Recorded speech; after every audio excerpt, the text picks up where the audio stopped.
In 2007, a small German game developer called Jaeger began work on Spec Ops The Line, a new third-person shooter from 2K Games set to release fall of this year for PlayStation 3, Xbox 360, and PC. The premise is straightforward. You play as Captain Martin Walker, a member of Delta Force. He and his duo of squad mates are in search of Colonel John Conrad, who has gone totally off the reservation in a horrifically scarred rendition of the city of Dubai. See, thanks to some fictitiously powerful sandstorms, the once lush and vibrant metropolis has been ripped to shreds. It's a ghost town, inhabited only by a feeble group of miscreants who refuse to abandon their home. How can these people live like this? It's here that Conrad has unleashed his insanity, killing Captain Daniels, who was the leader of the original team of Deltas sent to retrieve the Colonel. The gameplay in Spec Ops The Line is reminiscent of a Gears of War-style stop-and-pop shooter complete with roadie run. It makes good use of cover for its firefights, and from what I've seen, the battlefields are expansive and do a good job of changing the level of the playing field. Not only will enemies attack from different elevations, but you'll also need to contend with the ever-present element of sand. See, since Dubai is being assaulted by sandstorms, the city is covered in multiple feet of the stuff.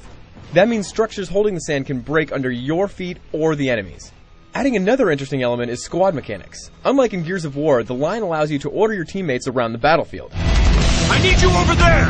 The AI will go about its business without your help, but if you want to send them to specific locations, Spec Ops gives you that ability. Visually, the line is already looking solid thanks to Unreal Engine 3.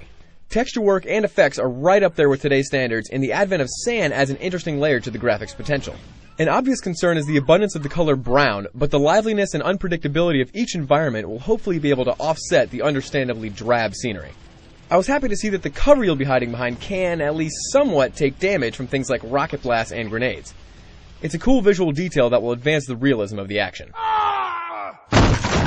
In my opinion, Spec Ops The Line could go in one of two directions.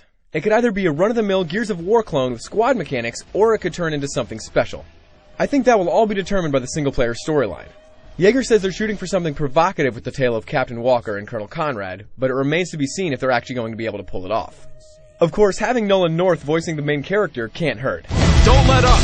Spec Ops The Line has a lot of potential, and with some refinement, it could certainly be the AAA shooter that 2K and Jaeger are hoping for.